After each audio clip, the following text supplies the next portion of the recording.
Welcome. It's episode 132, Clash of the Podcast.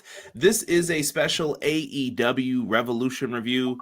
I am Conrad Cushman, representing Everything Pro Wrestling. Next to me, co-founder of Clash of the Podcast, Sean Hubbard of Hubbard Wrestling Weekly. And together we bring you Clash of the Podcast every Monday live at 6:05 Eastern Standard Time. We are on YouTube Live if you want to hear yourself maybe in the chat section or give your opinion. Also available on all podcasting platforms on Everything Pro Wrestling and Hubbard Wrestling Weekly. Conrad, good to be here, brother. Professional mood tonight. Professional mood. It won't last too long, I promise you guys. So we're going to do a Revolution review. We got a lot to talk about with WWE news, what happened on Raw, SmackDown, everything. And then we're going to do a little TNA sacrifice preview as well. Beautiful, beautiful. Ready to rock and roll. Chat, happy to have y'all here. Conrad, ready to rock and roll, dog? We're ready. All right, man. So I guess there's only one thing left to say. Dozens of letters, 4 words. Conrad, drop that thing.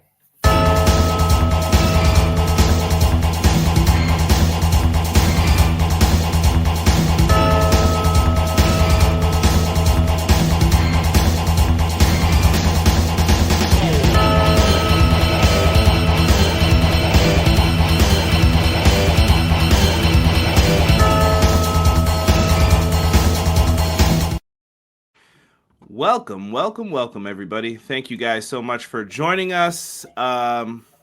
We are holding it down over here, doing the darn thing. Happy to be here, man. Sean, how was your day today, brother? I'm feeling good, man. Work was all right. You know what I'm saying? Looking forward to getting with you, brother, and doing this thing. Lady's good, kid is good, family's good. You know what I'm saying? Been fighting, the flu. I got through flu A, and then found out I was diagnosed with flu B. You know what I'm saying? So it's crazy. So last week was kind of like a double-edged sword. Had some technical difficulties and also playing a little bit hurt. But for the first time in a while, I'm feeling really, really strong.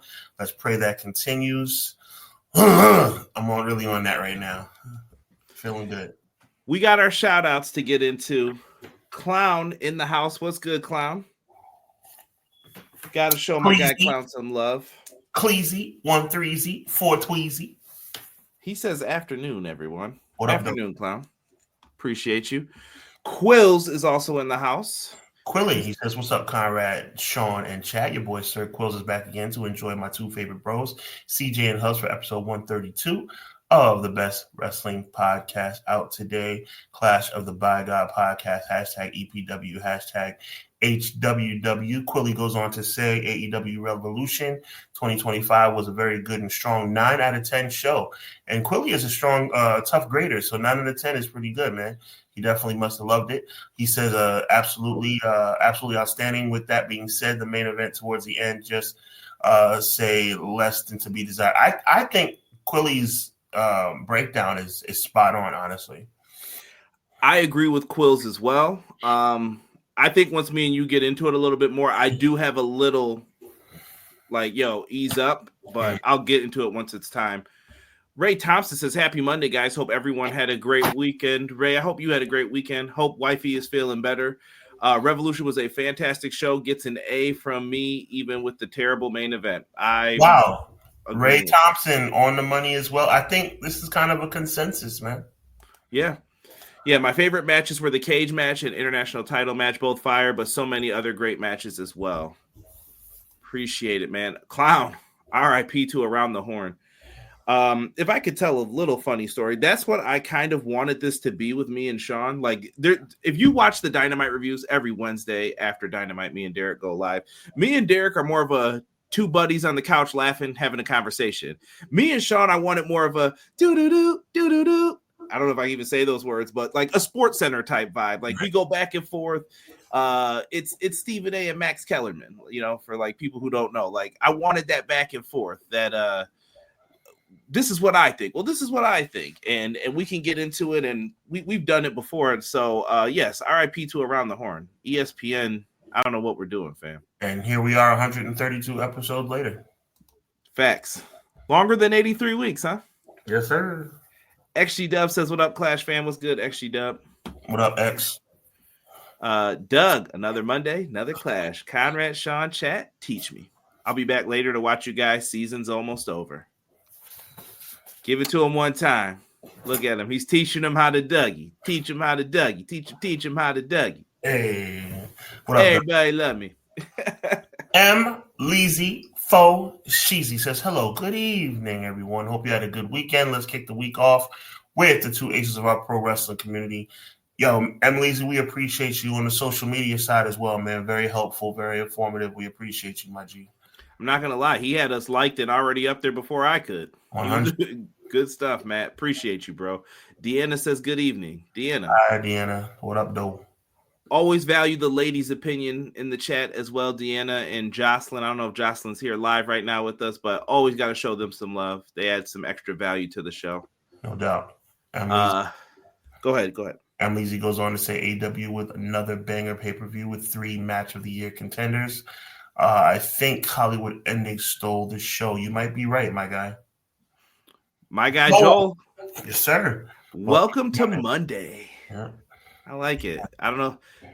Mondays are Mondays to me. I don't know. You Garfield with the Mondays? No. My Mondays are trash, but at the same time, it's good to be here. And then we watch Monday Night Raw and hope for the best. Right. I'm jumping around here with some of the comments. I see Deanna agreeing with Matt. Controversy with what should have closed the show, but I felt the women closing the show would have been perfect, or even the cage. Yeah. I see people going back and forth. McKinney. I'm going to let you take this one, Sean. I usually get McKinney. Yeah, always a pleasure to have McKinney in the building. He says, yo, I'm here to talk wrestling with the Fire Live chat and my 2 favorite bros from the East Coast. You already know what it is, man. Post Clash of the Podcast, and to let y'all know, sometimes it's only 4 letters and 1 word to say, yeet. My dog McKinney always, McKinney always holds me to task. Sometimes we butt heads, but McKinney always has my back. Yeah, if you already know, man. 4 letters, 1 word. Yeet. Listen, I believe in wrestling. If you agree all the time, this person's fronting about something. There's no way you agree all the time. There's always going to be a little difference of opinions. But it is all appreciated and all love, McKinney. Thank you. Look at that. TNA. Yes, this weekend we got TNA Sacrifice and Maple Leaf Wrestling. Both happening this weekend. Yes, sir. So another loaded one. Eric Douglas. Who is he saying? Shinsuke. Shinsuke. Yeah, I did see a rumor about Nakamura going around. I hope that's not true. That they sped up that match because that was going to be a Mania match. More on that once it happens. I'm sure Sean will be doing a rant, which I look forward to once it happens. You already know. Let's see here. E's in the house. He says, hey, yo, what's good, E, man? I always appreciate E. Funny dude. T-Ferg also in the house. What's good, fellas? Revolution was a darn good show. Was hoping to see Kendrick pop out to Situation last night. Kendrick's a busy man these days. I don't know if we're going to get him. But I would have tried, though. I would have. That time change has me on like, why y'all on so early? Yes. Yeah, spring forward, folks. Yep. Spring forward. What's good, everybody? Guy Will Gamble says, Europe, what's good, everybody? The Revolution was televised this weekend, and maybe there's hope for the future given the number 1 contender. Yo, Guy Will Gamble and Quilly enjoyed my promo video earlier today, man. I appreciate y'all. Right? Oh, the Skip and Shannon of pro wrestling. I gotta know who's Skip, bro. I don't mind being Shannon, man. Shannon gets buns and Shannon has fun things to say. So that's kind of me. Anyway. I'm talking about nobody wants to be Skip. Well, nobody wants. That's true. That's true. Skip. OKC, UFC. I won't put Ray's other comment on. AFC, Lakers Evolve. I got the voice down for that. Lakers Evolve. Jocelyn, we just mentioned you right before. Happy Monday to everyone. Sitting outside enjoying this nice weather. It's getting a little nice here too. I don't know if it's nice in New York. I came up with a name for Jocelyn, and double J's not good enough. I'm gonna call her Young Jeezy. Young Jeezy. That promo video was heat, Hubs. I think they're talking about your IG one. We might need that every week, Sean.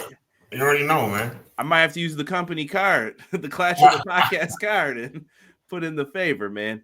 I love it, man. I love it. I appreciate what Hubs does, man. He did a great IG video. Follow him on IG. Follow him on TikTok. Follow them everywhere, man. Our socials are amazing, man. Make sure that you guys are on there as well. I'll interact if it's you guys. There's just other people I'm not going to argue with walls. You know what I mean? Right, of course. Because there's a lot of foolishness going on. But I'm trying to hold it down here and give it a little bit of time, right? So that we hit that 15-minute mark. AEW Revolution review. Let's get into this show, shall we? I thought they came up with some really cool posters again. Sean, I told you, man, I'm really big into the graphics that they had for this. I like it. That's the background behind us. It's the background behind me. What do you have behind you? Is that LA? That's just New York, man. That's just me representing. Oh, okay.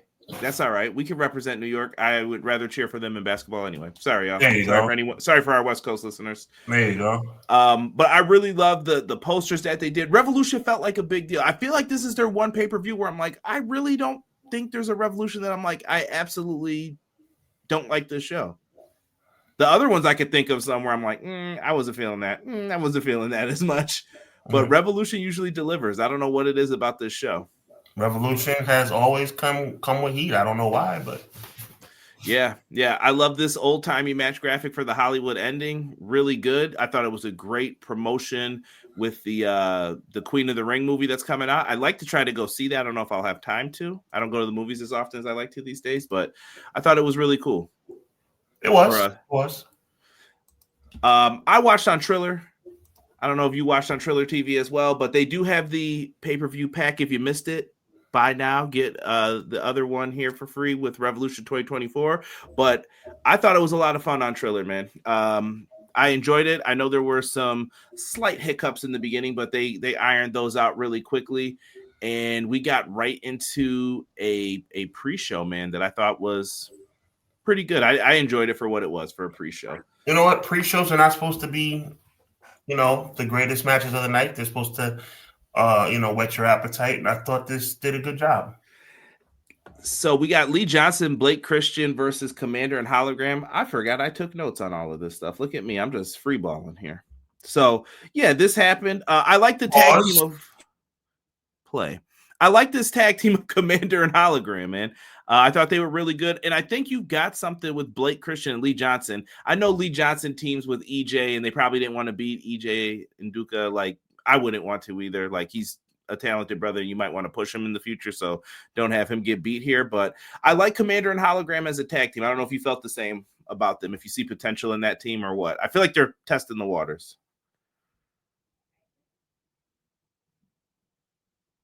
Oh, yeah. One of the most heartfelt wrestling compliments I can give is the word solid. I think they are solid. Right. Jocelyn responded back about Jeezy. Oh, yeah, I didn't know that, man. So I think it's something else, Jay. I didn't know either. Yeah. Look at that. Queen of the Ring run ends this week, I believe. Okay. Copy that. But we know the Luchadors get the win with the 450. We move into the next match really quickly, which was Shane Taylor Promotions. They had the whole squad out there taking on Daniel Garcia and the Undisputed Kingdom with Adam Cole, Kyle O'Reilly, Roderick Strong. I like this. I will always say this. I'm going to keep reminding y'all. The better tag team was Kyle O'Reilly and Roderick Strong instead of him and Bobby Fish. I don't care what anyone says. I like Red Dragon as much as the next guy, but they cook when they're in the ring together. I don't know. There's just something about them with that chemistry. Works. I mean, it was cool. Like I said, I think they all missed the music and the vibes that came from NXT. But first thing I thought of when I saw this match promoted, I said, how the mighty have fallen. See, it depends on if that's how you take the pre-show, because I mean, in the next match, they got someone he was in the first main event of Revolution, right? Like, so I think you're slotted where you're slotted, but I didn't take it as disrespect here. I feel like they're trying to build a story with Garcia and Cole. I guess. I mean, I'm cool with it. I just, for me, there's almost more value in not being on the show at all than being on the pre-show. I don't know. But they got some reps in. I guess that's the way to look at it, too. They got some reps in. Great. Baby faces get the win. It was really, like I said, more of a promotion to, this is going to be something in the future with Adam Cole and Daniel Garcia. Mm-hmm. Great. Chris Jericho versus Gravity for the Ring of Honor World Championship. They didn't even wrestle. This became more of a segment with Jericho ripping off Gravity's mask, beating him down with the learning tree, and Bandito was there. His mom gets in the ring. Jericho like threatened to hit her, and I see cracks in the learning tree forming. There are definitely some division that's going on. When it's gonna, explode, we don't know, but it's coming, brother. Absolutely. I love it, man. Look at this. They're telling us check out Daredevil. BJ said, hope y'all are doing well. Just got out of PT here to enjoy y'all talk Revolution. Appreciate you, man. To you, BJ. We appreciate it. I know, right, Gamble? Beat him with the tree. He beat him with both of the branches. This is probably leading to a rematch with Bandito of some sorts, I would assume. So, great. Definitely a strong assumption on your part. Yeet. I see you, Elordi. Hey, what's good, man? What's good, Jasim? Appreciate you popping up in here, man. We have the final main event: Orange Cassidy, Big Boom, AJ, and Mark Briscoe against Johnny TV and the MXM Collection. My only thoughts about this match was if you don't get your punk behind in the ring and stop circling and high-fiving everybody. Who, Big Boom? Yeah, Big Boom took way too much time, bro. Man, Big Boom's from the 2000s, man. That brother going around like he's the British Bulldog. He's like, yeah, we're going to hit all these hands. Yeah, boom. He's trying to promote out here. I guess so. He's all right, though, for a wrestler. I think he was in there with 3 experienced veterans on the other side. Orange Cassidy, I thought, was perfect in this, interrupting the shots. This is a comedy match, man. This is right where this match belongs. I'm not upset with it. And like I said, you had Orange Cassidy. I'm just thinking of other notable names here. Mark Briscoe, Chris Jericho, Daniel Garcia, Adam Cole, all on the pre-show. Just wild. No, but I'm saying he's trying to give you your money's worth. You're laughing. No, I hear what you're saying, bro. It's just, I don't know. It was what it was, bro. I wasn't impressed. Wow. They tried. They gave you a little. I'm a tough grader. You know this. We found out that AEW and Amazon Prime announced the deal as well. So if you're looking for another place, this does not mean if you have Amazon Prime that you get to watch it for free. I don't know why we have to explain that to people, but I had to say that. The arena looked pretty filled out. I know that there was over 10,000 people in there. The exact number I don't know, nor do I care. And filled up. So, good to see it. A couple of things. My guy Derek. And secondly, I am thrilled with the turnout for AEW pay-per-views. That is one time. Their once a month shows do not disappoint. We got to get the weekly attendance up, but then again, they've made a good adjustment as it relates to smaller venues. So at least they're starting to pick up on what they need to do from an optic standpoint. So, and they're still selling out, like you said, 10,000 people and major arenas for their pay-per-views. Just stay the course, AEW. Stay the course. Though, too, McKinney, you could not be on the show at all. Just saying as well. that could be another. There's some people who, man, they didn't do anything with Ricky Saints when he was there. You could be Bear Bronson. You know what I'm saying? Like, he don't get nothing. So, Ricky who? Yeah. Saints. Just change his name completely if you're going to call him Ricky Saints. WWE with another banger. Another 6-month thing with Jericho. Could be. Big Boom thought he was in the Rockers. Yes. He hit every, if he could have went up in the crowd and high-five everybody in the crowd, he would have done that too. He's old. If you don't get your punk behind in the ring. He probably had his old trainers in his head from the 90s. Like, you better smack every hand out there and they pay money to see. If you look at the guys in the ring, if you look at Nitro and you look at, or TV, I should say, if you look at Orange and everybody's standing there waiting for him to hello, the bell is ringing, dude. Let's go. Can I say this? I'll be fair to this at least. At least I think it's a fair point when it comes to it. I hate when you pay for tickets and you're sitting close and then no one does anything for you either. Though, you ever seen it where people just walk by? You're like, man, there was a kid's hand out right there. They're just like, bro, listen. Let me be clear. I love the fact that he wants to slap 5, but you have to be cognizant of what's going on around you. If he had took 2 seconds and turned around, he would have realized that everybody was kind of like.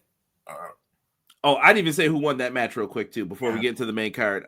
They win with the big power bomb. Dude, they had Harley Cameron and Powerhouse. I think Tony was just squeezing people on to be like, show their faces. Sure. So Hobbs and them, they all got out there. They all got the pop with it. Wasting time. There was a lot of wasted time in this, but they did fine, like I said. For a novice, I think they did pretty well.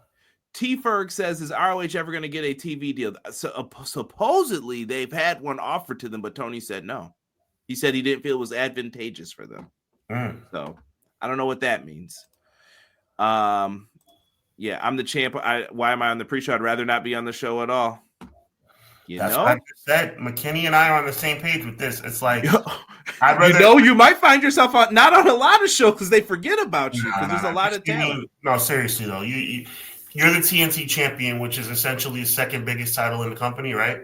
Or a TV title. Yeah, I mean, right. Let's call a spade a spade. Like, we don't know exactly where the TNT title ranks on the threshold of championships. But at the same time, the pre-show in an 8-man tag, I'd rather not be on the show at all. Give me something. Feature me. Oh, you know what you can do for me? Give me an interview spot.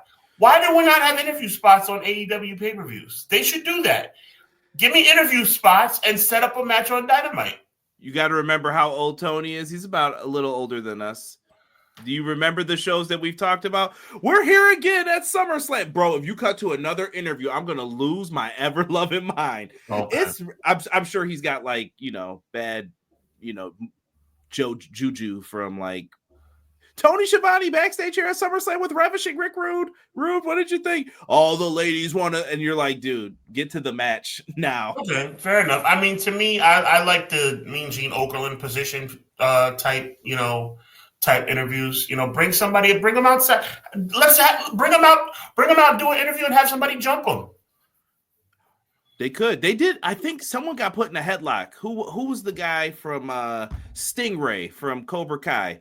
Paul Hauser or whatever. He was out there. He put QT Marshall in a headlock, and QT was like, beginner's luck, I see. And then he threw a drink on him. And I was like, what a punk move. And he just walked off the camera. So I don't know. I'm with you, though. I think you can do it. Just moderate it, like 2. 1, 2. Don't get crazy with it. Well, the TNT champion should have been one of them. This is a loaded card, man. So here we go. MJF and Hangman Adam Page open up things for the night. Sean, I'm coming to you first, man. I mean, look, you have 2 of the pillars of the AEW brand going one-on-one for the first time since the Diamond Ring was on the line, which is many years ago. These guys have kind of orbited each other for the past 4 or 5 years and lately have come back together to rekindle this rivalry, which I think has been taken to a really good level. I want to say this, but I think that the beauty of this rivalry is that MJF has been right about a lot of things he said. The fans are complete hypocrites.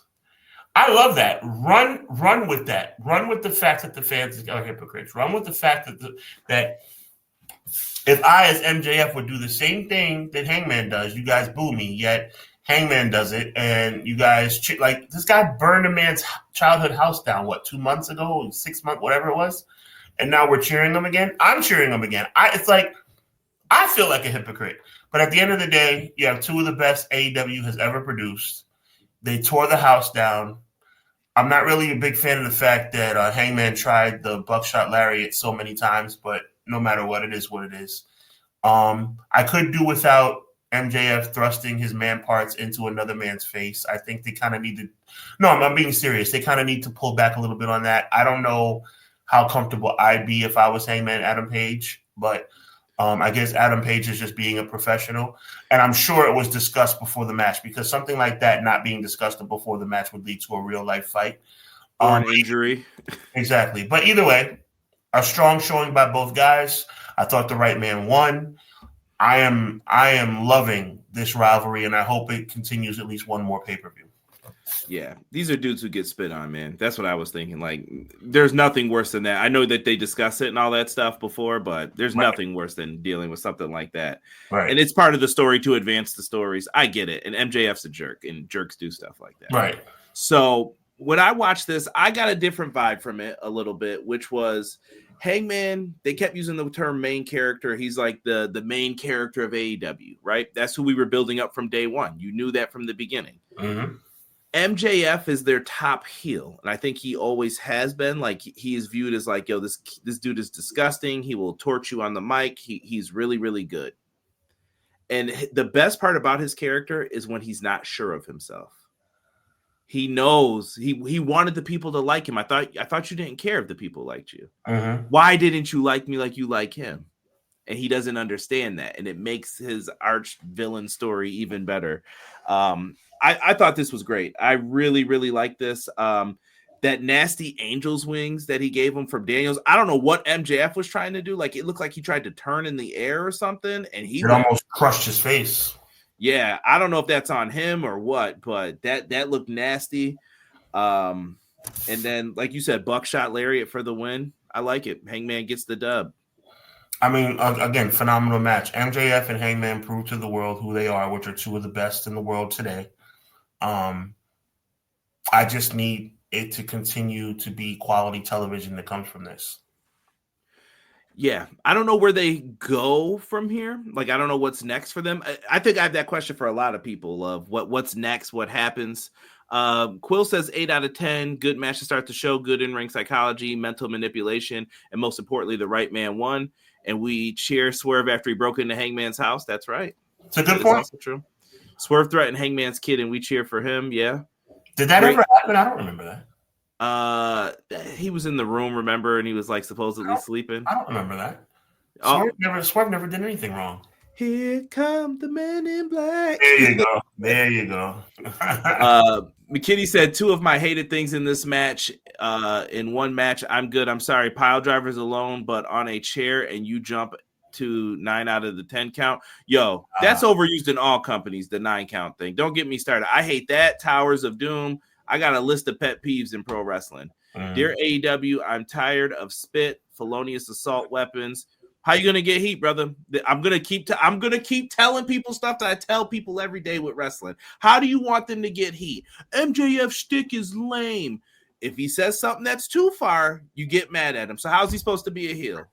How's he supposed to be? I don't think, to answer your question, I don't think thrusting your pelvic region into another man's face is necessary to be a heel. I think that is cheap. I think that is cheap heat.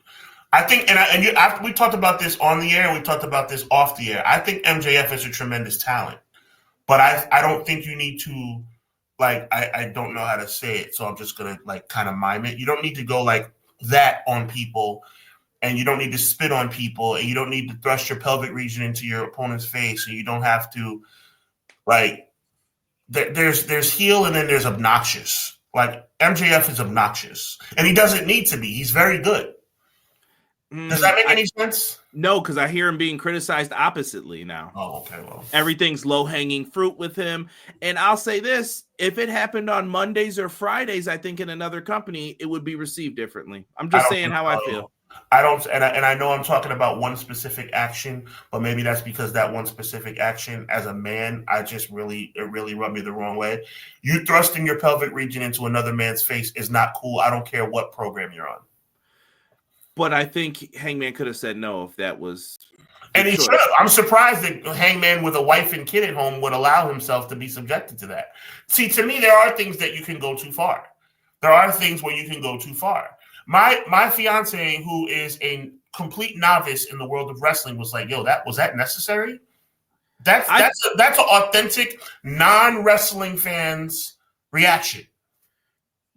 I think he's supposed to be a jerk, though. Like, I don't know. I guess he pushes the bounds of what is heel heat. He grabs people's drinks and throws it up in the air. Like, people stopped doing that years ago. And now it's not acceptable because people aren't used to it. You get what I'm saying? Like, some of the stuff is weird. It's taboo. But then when they're out there, they're like, your town sucks. Oh, this is boring. Like, what do you want him to do then? I hear Someone you, tell brother. me. You heard me say, I think MJF's a tremendous talent. I just sometimes think that he goes too far, and I think I think that is up to management to have a conversation with him.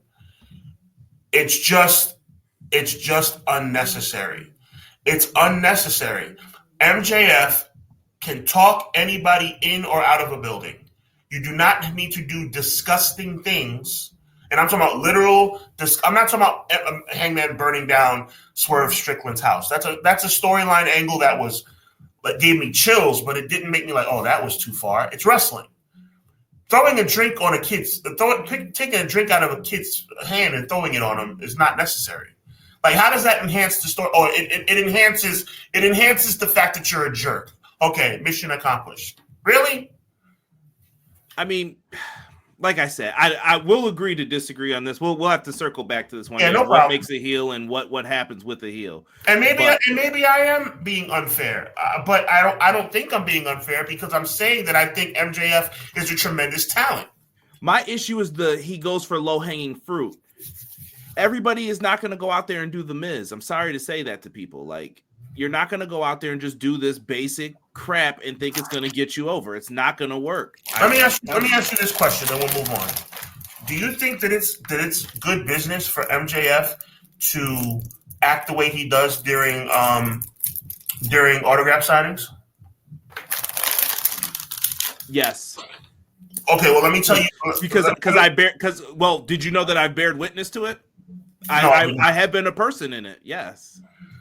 Okay, well, I respect your opinion. Well, let me tell you something about Sean Hubbard. If I paid my hard-earned money, because that's probably what it would take, my hard-earned money, to go and speak to MJF and get an autograph from him, or have him sign my merchandise, and he took and look at me when I say this, Conrad, because I'm being dead serious. Because we talked up here, and you know that I'm working on my temper in real life. If I gave my hard-earned money for me or my kid to get an autograph from MJF, and MJF took that item and threw it on the ground, or pushed my kid, or spat on my kid, or threw a drink on my kid, I'd be in jail. He won't go that far with it. What do you mean he won't go that far? He has gone that far. He has never spit on a kid. Oh, excuse me. Spit. I take the spit part back. You're right. He has never spit on anyone, on a kid. You're right. But he has spit on people. He has spit his gum at people at ringsiders. Do you think that's not even sanitary? Maybe Sean is being sensitive today. Maybe I was going to say, check underneath your desk at work and in high school. There's gum probably underneath there because if people are disgusting. Yeah, that's not the point, bro. But okay, all right. It's the same thing. Like, okay, right. You're just disgusting. But what I'm saying is with both sides of it. Sure. I went to see him. That's the gimmick. Like, if you go up to get an autograph, he's going to treat you poorly. That is what he does. He came up to me and he was like, Cue Ball, you're up first.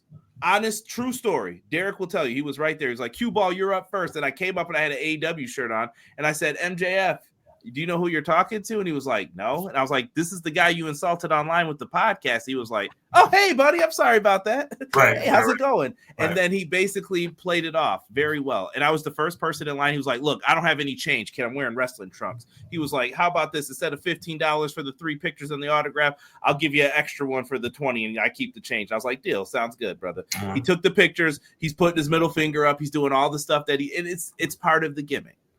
That's what I think it is. It sounds like Conrad Cushman had a good experience with an MJF signing. That's what it sounds like. Yeah, everyone did. Like, no one really felt that bad. And he went in the ring and said some horrible, detestable stuff about people from Buffalo. That's no surprise. Going too far. I appreciate the conversation. No, I love it. This is actually interesting. I like that we got into this a little bit. I think MJF is great. He was just giving crappy dance partners between his feud with Ospreay and Hangman feud. What do you mean? Dance partners in between, Ray? Is that what you took that as? I hope. Yeah. Well, he said, and I hope he meant in between because Ospreay is the best dance partner you could possibly have. Right. BJ says these actions are talking points on his character right now and will forever more so. So doesn't that make it effective?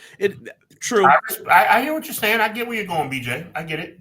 Sean would be justified to whoop MJ. And everybody always wants to see someone whoop MJF. That's also the other point. Mr. Perfect would like a word. Oh, with the gum. I get where you're going. Guy will gamble and clown. I get where you're going. But to me, and maybe I'm being unfair, Conrad, but let me put it to you like this. Derek, I hear you, brother. This is where I'm going in reference to Guy will gamble and clown's comment about Kurt Hennig. Kurt Hennig, to me, very expertly and in a very cool way, spat his gum out of his mouth and hit that gum with his hand into a random place that could fall anywhere it could possibly fall, which includes possibly in my face or on your face or on your kid's face. In your drink. 100%. Okay? However, and I'm asking for people like Clown, Guy Will Gamble, and maybe even you, Mr. Cushman, to think about this. Is there a difference between Kurt Hennig aimlessly spitting his gum into his hand and it hitting that gum with his hand into the crowd wherever it may fall? Is that the same as MJF taking his gum out of his mouth and literally throwing it in your face? I would say yes. I mean, there's still saliva on it. It's still disgusting and gross in both situations. So it's the same? Yes, he's spitting gum out of his mouth and hitting it into the crowd. It's not dry in the air, Sean, because it flew a little more. That's not the point. That gum could land anywhere. MJF wants to hit you in the face with his freaking gum. Guy Will Gamble said MJF's just more accurate. Oh, see, you guys, that Guy Will Gamble's messing with me now. But okay, let's move on. If you guys think it's okay how MJF conducts himself, then who am I to say no? His boss is going to be the one who's going to be yelling at him, not us. I started off my point by saying I think MJF's a tremendous talent, and I started off my point by saying he's so good he doesn't need to do these things. Yeah. MJF can get on the microphone and demoralize people. What I'm telling you, though, Sean, is go on and watch after he cuts a promo. Next time he does a promo, just scroll Twitter or Blue Sky or whatever you're on and see people start to say low-hanging fruit, same old shtick. I've seen it more and more lately, and I just don't agree with it. That was my argument to the whole thing. Like, if this was, like I said, this was on a different night, I think you guys would be saying something else. But we'll move on. Yes, We'll get into the TBS Championship. We got Mercedes Moné taking on Momo Watanabe. This was tremendous. I really enjoyed this matchup between them. I know not the best spot to be number 2 on a card. I don't think anyone envies that. But I thought that they were great dance partners. It felt like a good match. Like, and to me, this ranks on the lower half of like the matches that I really enjoyed, but I still thought it was solid. Momo and Mercedes Moné are two of the best in the world at what they do. They proved that on Sunday night. The matches are not the problem. The storyline is the problem. Who are we going to get in place to get Mercedes Moné, who I think is a top 5 performer in the world in the women's division? What are we going to do to get her in a position where she could actually lose a match and then maybe even win the match? But it has to be believable where she might lose. Have you been peeping some of the other stuff on the side? There's no stories. This is for you guys. Billy Starks, has been taking notes. Who is she with on Ring of Honor? She's still with Athena. Why is she taking notes? Is she gearing up to face Mercedes? Or is Athena gearing up to face Mercedes? Right. It's a little interesting wrinkle that I think people should definitely pay attention to. This was a good match, and if you didn't notice, when Momo jumped off the top rope, she rolled her ankle and continued and finished the match with a rolled ankle. So, like a soldier. Shout out to Jalen Brunson. Props to all of them. I'd rather know I'm about to have gum spit at me, Mr. Perfect. These guys are going in about that gum. I'm skipping the Mr. Perfect stuff here. Like Ospreay said, if it was on WWE, they'd be grabbing tissues. Chill. Another great Mercedes match. I hope Momo was okay. It was reported she got hurt. Yeah, that was her ankle. T-Ferg said, I asked another podcast earlier this morning, would you guys consider Mercedes the best in-ring performer of the horsewomen? I say yes to that. I think Mercedes, this is going to sound like a cop-out, but it's genuinely how I feel. I think Mercedes Moné, as it relates to the entire package of what a wrestler should be, is the best out of all 4.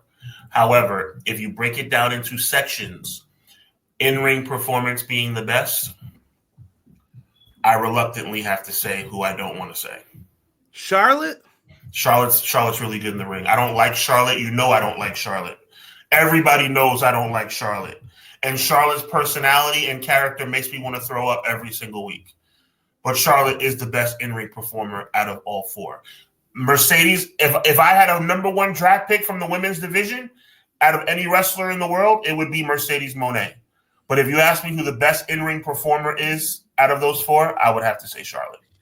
Reluctantly. I will say something about each of them. I think Mercedes is the best in-ring out of all of them to put together a match that you're going to remember the match. Charlotte is the best at the pomp and circumstance of pro wrestling, getting in there and doing, like you said, the performance. I am Ric Flair's daughter. I will turn around and do this. Becky Lynch is the best promo out of all of them, and Bayley, to me, is the best well-rounded one. She has everything, but she doesn't seem to get that force like everyone else does. She doesn't push for herself maybe politically as hard as she could or should. You know, it's funny, bro, because we agree on a lot of things. I couldn't disagree with you more. I think Charlotte's character, the pomp, the circumstance, is sickening. I think it's top 5 most sickening, nauseating things in the wrestling industry today. Take it away from her. What else does she have, though? Not much. That's what I'm saying. That to me, that's her biggest thing, though. Like, that's what makes her work. Becky Lynch, I'll give her credit for being in ring, but for all the things that I said about all of them that's positive, I could also do a negative where I'm like, there's a big drawback. But you can do that for any wrestler, I think, too. Like, well, what's your drawback?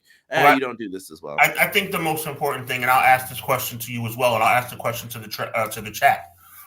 You can talk about best in-ring performance, best character, best promo, what have you. The real question is this, Conrad. The real question is this, chat. If you had a number one draft pick from the female division to start your wrestling company right now, out of those 4 women, who would be your number one draft pick? And I know I just said Charlotte, I think, is a better in-ring performer, but my number one pick would be Mercedes Moné. Me too. Mercedes Moné. Right. Miracle says, I have to disagree on Becky being the best promo. Who do you think is the best? Because after that, I'm going Bayley's right behind her then. All right. So, Mercedes has work to do. Okay, see what I'm saying? I would go with Bayley as the best rounded one. Yeah. Okay. That's fair, Miracle. That's fair. Luke Combs, what's good, man? Appreciate you being in here, brother. Right, Thank you guys so much, man. I appreciate everyone. I don't know if someone's sharing this or what, but I see the numbers going up like crazy. Jermaine, what's good? Mercedes Moné, hands down. I love it, man. I love it. Let's keep it going with this, man, because we did take a while on MJF, but we got into a good conversation with that one. All right, Swerve Strickland Ricochet here, number one contenders match for the AEW World Championship. I had fun with this one, man. They even teased the stuff with Prince Nana, lots of kickouts. I thought Ricochet performed tremendous here, like you said, Sean. He was going to deliver in the ring. He always does. I had fun with this. I like this match. Are you about to poo-poo on this match? Don't do that. Ricochet proved his worth. You never say anything bad about him in ring. I'm not here for that. I can't say anything bad about him in ring. He did his thing like he always does from an athletic standpoint. He's to me, I don't know if I've ever told you this, Conrad. Ricochet is top 5 in the world to me as far as in-ring talent. In the entire world, any organization.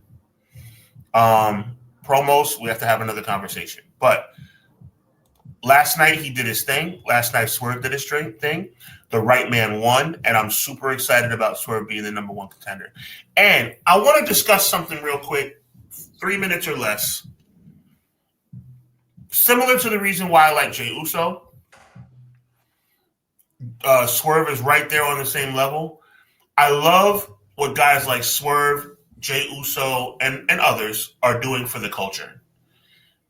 You can see the influence on the culture or the influence the culture is having on pro wrestling by that reaction that Swerve got. When Swerve Strickland got that victory and Prince Nana, if you all remember, Prince Nana was presented the robe, gave him a hug.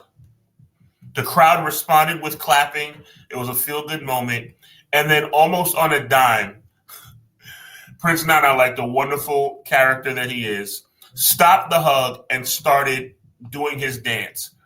And my hand to God, that crowd was lit. That crowd was lit. and I love it.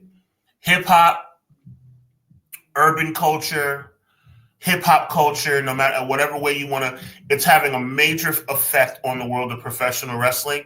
I'm so happy that it's being embraced after all these years. And it was just phenomenal to see. I mean, Prince Nana, the combination of he and Swerve Strickland, Jey Uso with the other company, and there's several others.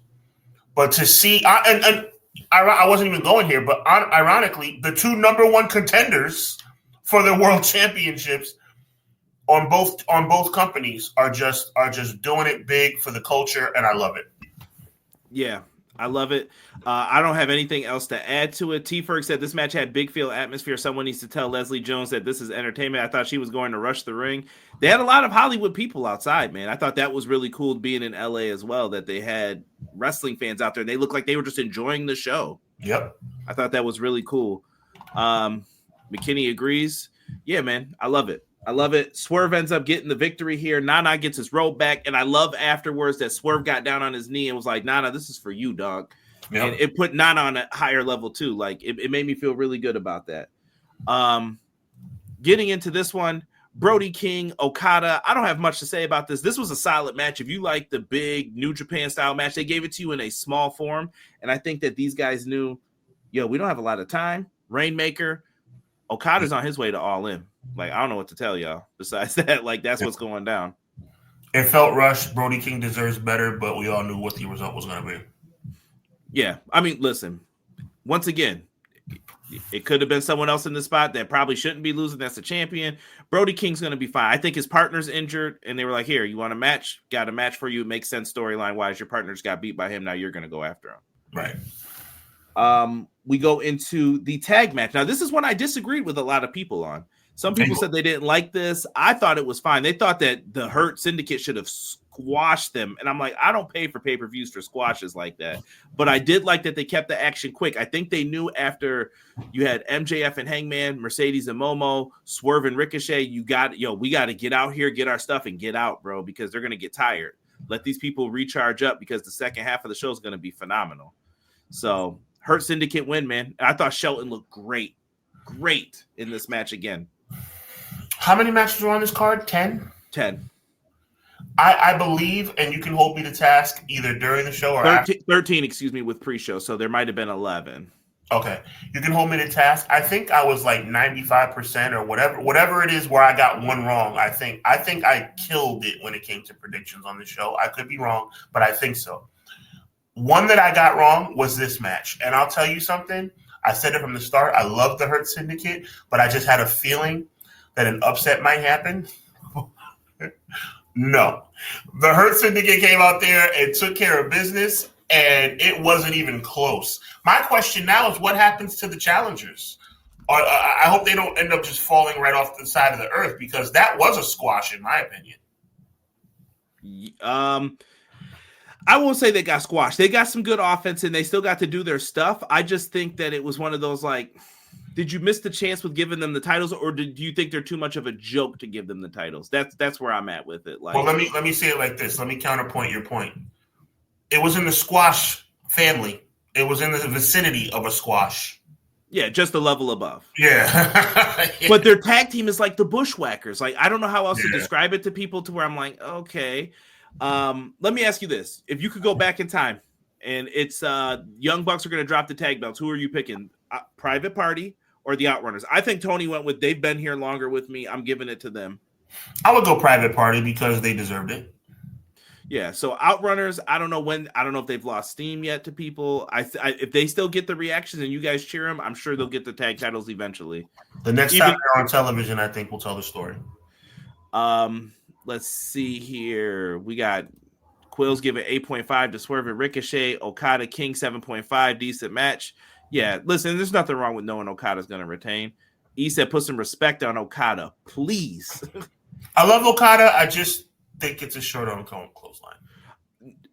Cut it out. Cut it out. He won't be saying that. Remind me of this in July, y'all. He's going to know. I hope that match is crazy. You know I like Okada. It's a short on clothesline. He said Squash Boulevard. How dare you? Know Your Role Boulevard, Squash Boulevard. I like it, McKinney. Outrunners get the tag titles. The Outrunners ain't super over anymore. I still think they're over. The tag division's hurting, fam. I don't know if y'all know it. I gotta give Ace credit for what he just said. That crowd reaction was not as crazy as I thought it would be. Yeah, I mean, LA, bigger. Well, like I said, we'll see. Like to me, the key is when they're on TV again, what do they get? What happens with them? I think they might be Ring of Honor tag champs. Yeah, I there can you see go. that happening. There you But go. we'll see. Now, I if I'm giving out awards, this is one of my match of the nights. Hollywood ending Toni Storm, Mariah May for the AEW Women's Championship, Sean. When I say, brother, this might be one of the best feuds AEW's ever done. 18 months of hard work, and people were laughing and dogging. Why is Toni Storm acting crazy? Mariah May's not good. I didn't hear none of that last night. It got real quiet. It was a thing of beauty, in my opinion. I really, really enjoyed this match. Luther getting drop kicked. This was like a street fight. And I thought they would go the Hollywood backlot brawl. But then after this match concluded, Sean, I thought about something. One thing that Tony and the Elite said in the beginning, they don't want people to not be able to see the action for the shows. I still thought it came off good. Anything that made you lose your mind during the match? Go ahead. Let's get into it. I thought the match was kind of mid, honestly. No, I'm just kidding. No, I'm kidding. That match was top 5 women's matches ever. Ever. Top 5. I'm saying it again. Top 5 women's matches ever. The blood was almost scary, man. It was like they went in. And I thought that these guys came out there last night and just tore it up, man. I mean, every move had meaning. Every movement had some kind of symbolism as it relates to the feud. Everything was phenomenal. I salute Mariah May. I salute Toni Storm. I hope that even though this feud has come to an end, and I guess you can kind of like surmise that Mariah May might be out of the world championship picture for a little bit. I believe it's going to come full circle for her again. Will get another shot, whether it be against Toni Storm or whoever Toni Storm loses the title to in the future. Both women have upped their stock. Both women came out and showed up and showed out, and I am proud of both of them. As a wrestling fan, there's nothing more you can ask for. Matt said it looks like Toni was upset. I don't think Toni was upset. I think she was shocked at how much she imagine if you're bleeding, Sean, like that. You got to be thinking, it is pouring out of me. Is it ever going to stop? Blood is just going down her face. It was all time scary. I couldn't believe it. Well, I ask for forgiveness for those who I'm giving a spoiler to, but for those that don't know, they do, kind of cut themselves. I know, right? So anybody in this chat who did not know that, I'm sorry. But you just got to be careful. When you cut yourself, you don't want to cut yourself too deep because the blood is going to flow. And Toni Storm was bleeding a lot. It was scary. It was a lot. Yeah. And it was fine though. I think it enhanced the match. Mariah made same thing.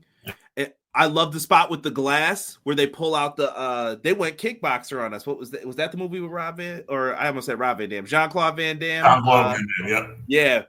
They did the Taipei, maybe that was a tribute to ECW and the Rotten Brothers, but the glass on the hands, and then they started punching each other. She just gave her a straight one right to the mouth. Yeah. She's bleeding from the mouth after. Really, really good. And the finish of the match is a pile driver through a table. Can I tell you how accurate? This is why this is one of the best matches ever. For people, I see grades and scores going up in the chat. The table broke perfectly so that you could get this shot that says the Hollywood ending with and ending in blood. And she's on top of her for the win. She beat her with the white shoe, like Sean said, a great callback to when she turned on her. And it's always watch for the shoe. That's always been the line each time. And I thought it was fantastic. And shout out to AEW Blog. They did this where they put credits out after, because if you see the end of the match, they have it where it says the end. And I love it. It was like an old cinema movie. And they just put up all the names of people and who they played in this, like it was a movie. And I know it was fan made. I think whoever did this, I want to say it was AEW blog. If I got it wrong, I'm sorry, but really good, man. Absolutely phenomenal. I mean, do you have to get bloody and with glass and thumbtacks and tables to have a good women's match? No. And sometimes it kind of waters it down a little bit, honestly. But it was just the perfect mix of beauty and I'm being real serious when I break it down like this. That match between Toni Storm and Mariah May was the perfect match, the perfect mix of beauty, athleticism, and violence. Miracle, not a fan of the glass and blood spot. Wow. I feel like blood's a staple of wrestling. Maybe it's because we're old school fans, and like if you ever watched WCW, like you knew Ric Flair is about to let loose. Stang. The main event. Tony and May was the main event. In hindsight, so this is hindsight. This probably should have went on last, truthfully speaking, but. I wouldn't say that. I think the steel cage might have came out a little bit higher on my totem pole. I'll tell you what match shouldn't have went out last. Well, the one that went out last. Hold on, we're gonna get into that because I promise you're gonna hear a different opinion than you're gonna hear from 90% of podcasts. I will say that if anybody says, you, me, or anybody else say that Mariah May versus Toni Storm or the steel cage match should have been the main event, that you're right and you're wrong and it doesn't matter because both matches were 10 out of 10. It's a hindsight thing too. And I think having those matches before hurt the main event, and we'll get into that too. Oh boy. Oh, not to say that I didn't mind the blood. I thought it was a lot. Yeah, it's all right. I'm an old school fan for the record. Okay, Miracle. I got you. As long you're explaining yourself, I'm with it.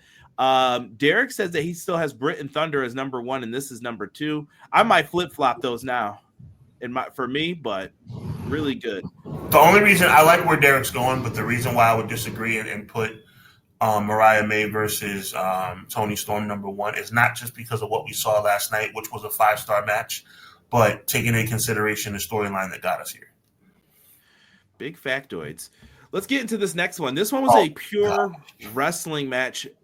With Konosuke Takeshita and Kenny Omega for the AEW International Championship. This one had a lot of story behind it too. It's long-term and there's breakages in the story, but I still think that it holds true that Kenny was turned on by his protege who went with Don Callis, and Konosuke Takeshita is like kind of next up. He had a great title reign. He might be number 2 for like best title reign with that championship behind Orange Cassidy when he was doing the workhorse thing. What Hubs, why are you grabbing? What's up? You didn't like this one? I loved it, but there's something missing with this guy. Kenny or Takeshita? Nothing's ever missing when it comes to Kenny. Takeshita just doesn't do it for me, bro. Like, I'm not. Have you seen him in New Japan? I feel like he's a bigger star than all of them. When he goes over there, I'm like, this is who your world champ should be. Sometimes, Tremendous athlete. He's a tremendous pro wrestler. I just don't like him. I don't get excited when Takeshita's name is on the marquee. I just don't, bro. There's just something missing when it comes to this guy. And obviously, he's not a great promo. Well, I know he speaks Japanese. I'm not stupid. I understand that. I'm talking about just the way he carries himself, his persona, his character. I just don't get it. I'm not a fan, bro. I like Takeshita. I respect him. And I see a lot of people disagree with me. That's okay. Takeshita being on the marquee just does not get me excited, bro. I thought he told a great in-ring story with Kenny and I knew what the story was going to be. If you asked me what Kenny was going to do, I would have won $50 off you, whatever we bet. Mm-hmm. Kenny's story was going to be that diverticulitis, getting slammed onto the table. He's getting beat up. And the story of the match was Takeshita's beating you every time, at every turn. Why are you a better wrestler than him? For the record, an opinion cannot be wrong. For the record, opinions are not wrong. Opinions are opinions. I am not a fan of Takeshita. That's just a fact. I think he's a tremendous wrestling talent. I'm just not a fan. I think the match was phenomenal, but I like Kenny Omega. I like Will Ospreay. I like Okada. I just don't like Takeshita. Is that against the rules? No, I just think they're not feeling what you're saying. Yeah, that's fine. That's fine. I will be. You guys can cheer for me then. I'll be the baby face here. Mm-hmm. I thought it was a good match. I really, really enjoyed it. I thought it was well done, and I love at the end that Kenny gets the pyro and everything. But it's the classic. Listen, I'm going to say something good here. Triple H and Undertaker, who walked out of Takeshita walked to the back up the ramp with Don Callis. He was fine. He was like, man, I got rolled up. This is some garbage. Okay. Kenny's the one laying there. Your fireworks, sir. Kenny's like, my stomach. He beat me down, bro. Right. And I love how he sold it. This is the beginning of the road to what I said back in December. I hope y'all bookmarked it. The road to WrestleMania? No, the road to All In Texas, baby. I am looking forward to this. I can't wait. If we get Kenny Omega Okada title unification, Sean, it's right there for you. Get rid of one of these belts. You don't need the TNT. This is one of the other problems. You could have the TNT champion on if you'd have to do a continental title, international title match. You could have. That could be one belt now. And there you go. And you could have yourself something here. I think they're on the way to doing something really good with this. I look forward to seeing how they get there. I think it's going to be phenomenal. Like I said, it's kind of hard because it's like when I talk about Takeshita, on one side, I say I see the wrestling talent. I see why people would like him. Like he's a phenomenal athlete and a phenomenal in-ring performer. His personality, and again, what does Okada have more in personality than Takeshita? Not much, but I just am more intrigued. I'm more involved. I'm more razzle-dazzled by Okada. That's just, and I'm using him as an example respectfully as a representative of the New Japan culture, right? I just don't feel it when it comes to Takeshita. When you tell me Takeshita's the main event, I don't know. It's just a preference. He's not. He's usually not the main event, but him and Orange put on a banger. I thought on Dynamite, they like killed that match on that show. Like, maybe you're viewing it more as a technical wrestler. I mean, if you're looking for the promo from him, you got to get it from Don. So, like, that's what it is. But again, like, and I use Okada as an example because Okada doesn't speak fluent English from what I see on TV. Oh, but Okada is hilarious, bro. Oh, but that's different though, because you have to be different than him. So Okada's gonna be the funny man. What are you gonna do? He's the serious guy. Like, yo, I am here to take. I am his henchman. I'm going to take you out. I am the top person in the Don Callis family. Versus Okada gets. Here's my thing, bro. Here's my thing, and I want you to take this ride with me. Yay or nay? Are there some people that don't like Jey Uso? Yay. I like Jey Uso. Are there some people that don't like Swerve Strickland? Yay. I like Swerve Strickland. Are there some people that don't like Kenny Omega? Yay. I like Kenny Omega. I'm just not a fan of Takeshita. That's it. That's fine. That's fine. I'm just not a big fan of his. I think he's a tremendous wrestling talent. I'm just not a fan. What up, Delay Grats? He's going to listen. People are going to say everything. I'm just going to tell you sometimes some of the things will not be popular. They may not be popular at the time, and you may be right later on. Right. You may be that's just it's a take. And I'll take it a step further, my brother. You want to know why I'm going to take it a step further? If you ask me what I don't like about Takeshita, I'd have difficulty telling you. It's just when I hear Takeshita's on the card, as a lifelong wrestling fan of all 38 years of my life, I don't agree with you, but I thought Major League Pro, he crushed it. New Japan, he crushed it. He's went to CMLL. He's been everywhere. He's been all over the world, and this kid is doing it. He's kind of been their international MVP, truthfully. And I think New Japan They signed him to a contract. Who's giving this dude a contract when he signed somewhere else? They're like, yeah, we'll pay you too. Okay, cool. Like, sure, pay me. And he's doing this thing. So I'm interested to see what they do with him after this, and where they go with Kenny, which we kind of already know the path. Steel cage match, man. Let's get into this. Oh my goodness. I don't even know what to say about this. These brothers are crazy. Kyle Fletcher's aggressiveness in this, they made this kid a star now. Like when someone's like, who has AEW ever created? You sit back, you put your hands in your pocket and you think for a second, then you just yell Kyle Fletcher.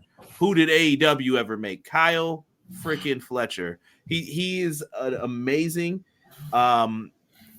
Will Ospreay did what Will Ospreay does. He's insane as well. I like that Will didn't know how to first handle the cage because it's closer to he couldn't do some of his springboards. He's like, oh, I can't do my springboard here. And he was just getting jacked up. I thought this was really good. This is another bloody mess. There's Kawada kicks, brain busters on chairs. Mark Davis came out, which I didn't like, but I understood why they brought him in for a second because they're all buddies. And there's a connection. Yeah. He got messed up too. I like that Will was like, hey, come here. Come on, come get in the ring. He was like, we're going to jump you 2-on-1. Kicks the cage door right in his face. Like, yeah, idiot, back up. I thought it was really good. The Spanish Fly, the Styles Clash. Now, see, you talked about that pelvic thrust earlier as disrespect. I wouldn't care nothing about that spot if you were like, Sean, I want you tonight to take the Styles Clash onto thumbtacks onto your stomach. Number one, bro, if your cup slips or anything is like out, GG, my guy. Over. It's over. I was like, as soon as they did, I was like, nope, I would have said no to that. I'm not doing that. Absolutely not. But they did it. Spanish Fly. Way too much blood licking in this one, too. Like licking blood off the hands and off each other's heads. Like, I just want them, like, as someone who is recovering from the flu, don't get sick trying to make a point, guys. Listen, these dudes are nasty. They don't care nothing about that. Because it's not just about I'll show you some Lucha Underground matches and you'll throw up probably. It's not just about the blood. It's like, they're diseases. Yeah, just be safe. That's all I'm saying.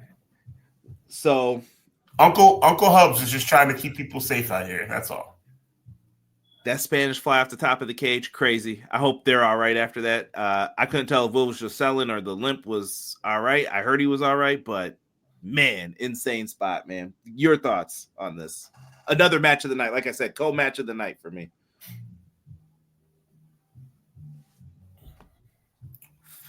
There's a reason.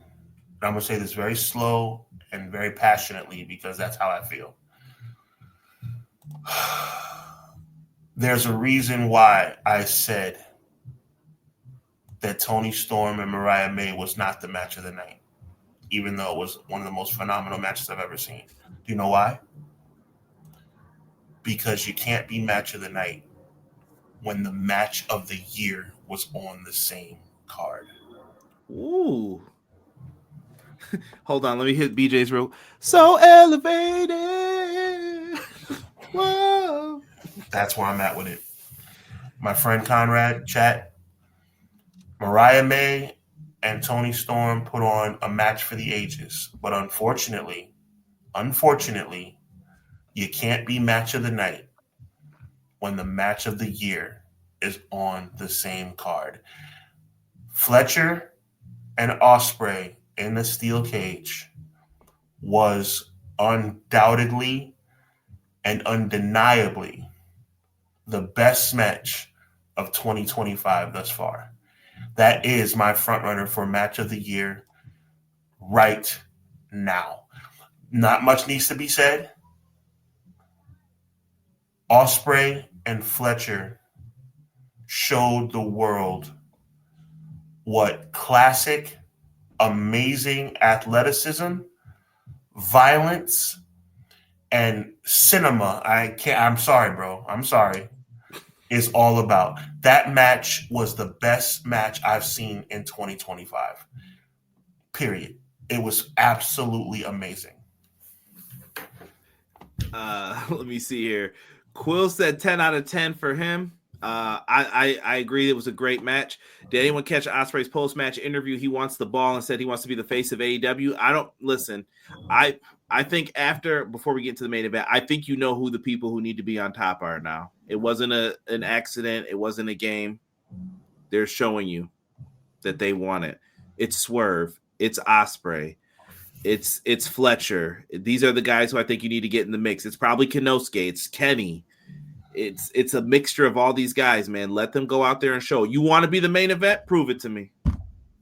Let these people tell me why you need to be the main event. Whether that's your comedy action, whether that's you being serious, whether that's your in-ring ability.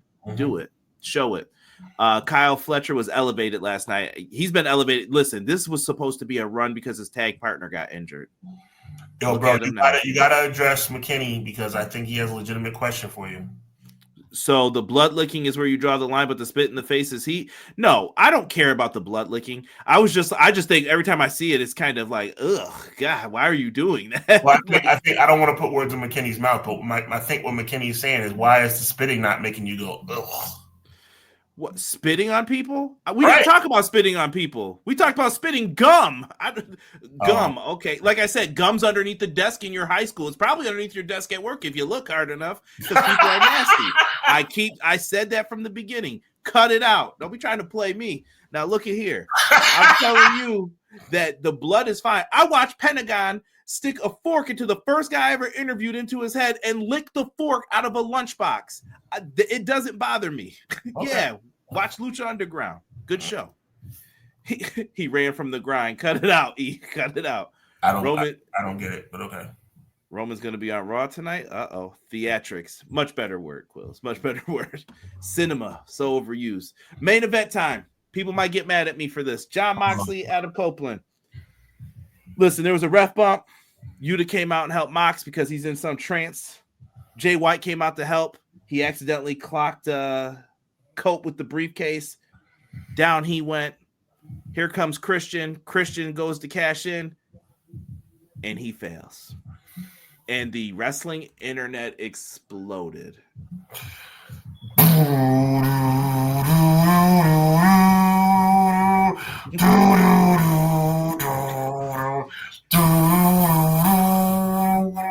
Is that Moxley's theme?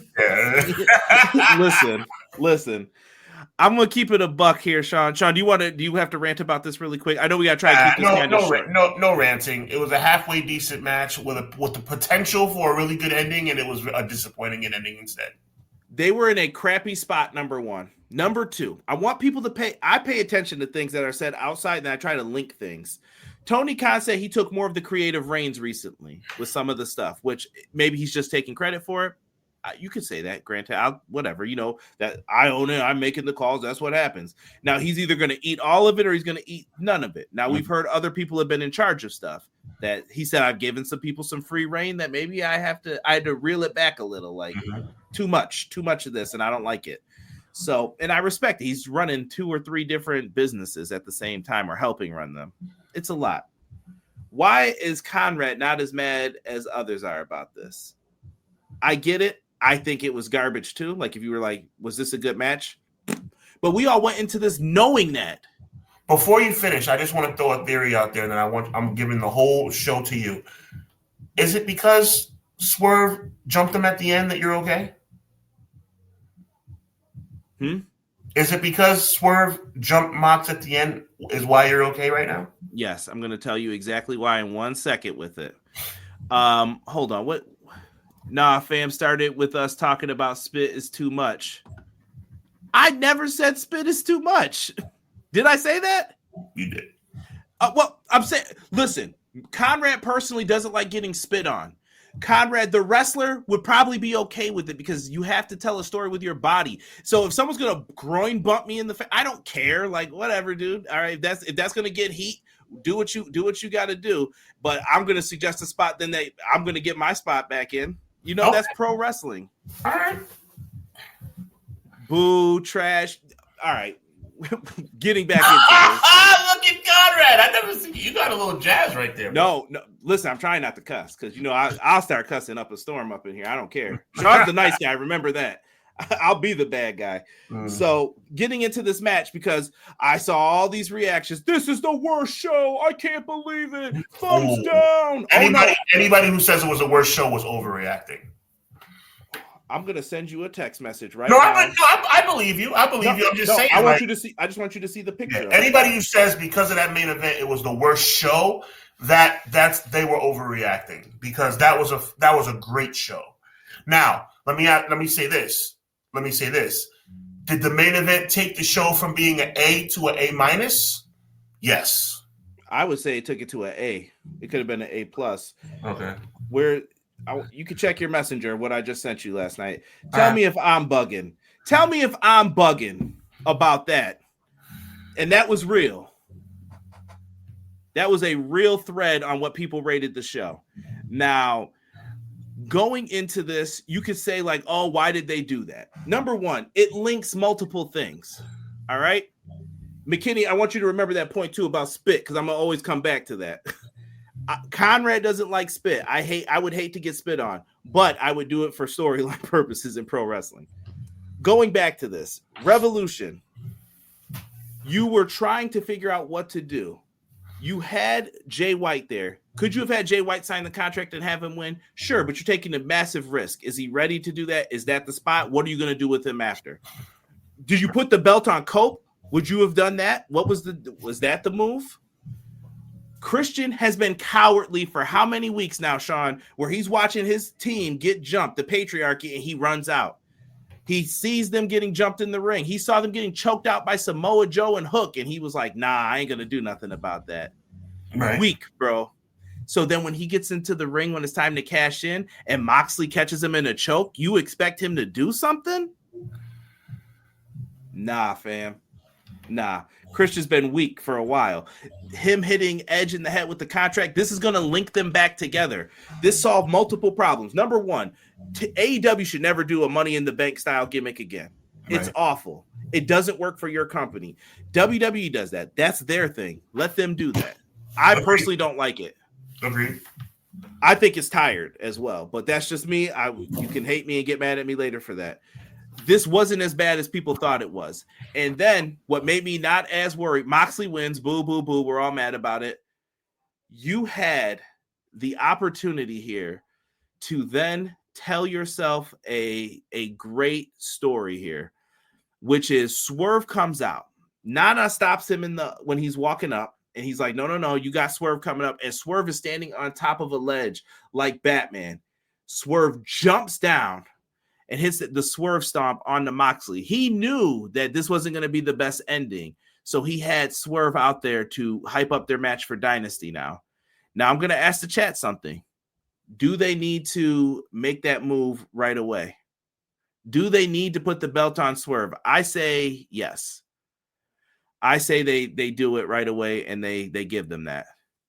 Let me see here what we got going on in the chat. Throw this whole main event out. Swerve should have beat Mox, and we should have forgot about the past 6 months. Let me see here. McKinney says, boo, this is to me. Mox versus Cope, 7 out of 10. Too many unnecessary run-ins, too much congestion. Most importantly, the wrong man won. I will probably disagree depending on when you're going to do that. Show was amazing. Did someone say trash Dookie? Oh, Sean, did you tell him what the numbers were on that, what I showed you? What was that, 57-43? Mm-hmm. 57 thumbs up, 43% thumbs down. Yo, people, if you don't get the heck out of here with that is... That's crazy. I disagree with that. Christian is so petty he didn't want Cope to win the world title. This pay-per-view was great. Much credit to Swerve taking that jump with a ruptured eardrum. Yes, Rap City in the basement. Yes. Rap City. So overall, I say it was an A. It could have been an A+ show, though. If that match would have worked out and been like really, really great, you would have had no complaints from me. I agree. I mean, to me, it was a A show that went to an A-. A- is still great. I think Christian winning, even though it was kind of clunky, I think Christian winning would have been cool. Like, and it would have stayed. It wouldn't have diminished anything. Like, Christian cashing in unsuccessfully just kind of left me with a bad taste in my mouth. So I guess my question was, do you put the belt on Swerve at the next pay-per-view? I feel like you have 100%. Now, remember this though, people. Remember John Moxley? I'm going back a time. I don't even want to say the letters because we're gonna talk about him when we go through this next stuff here. We gotta speed through some of this. When Jon Moxley, he's the ace. He should be the champ. We shouldn't just call on him when we need him. This is why we're getting this title right now. This is what people kind of did ask for a little bit. I'm just saying. So now people are feeling it, and I need people then to tell me what's going to happen to the rest of the Death Riders. Do you break them up, or do you keep them a group after this? Because are you tired of Moxley, or do you want someone different as the world champ? Like, I'm trying to figure out what the problem is here after this. Like, they've seemed to have moved on, and I get it. Death Riders need like a new focus, a new this, that. Food for thought. Maybe we'll talk about that next week. But I see people saying, yes, Swerve for champ. McKinney says, hashtag put the belt on Swerve.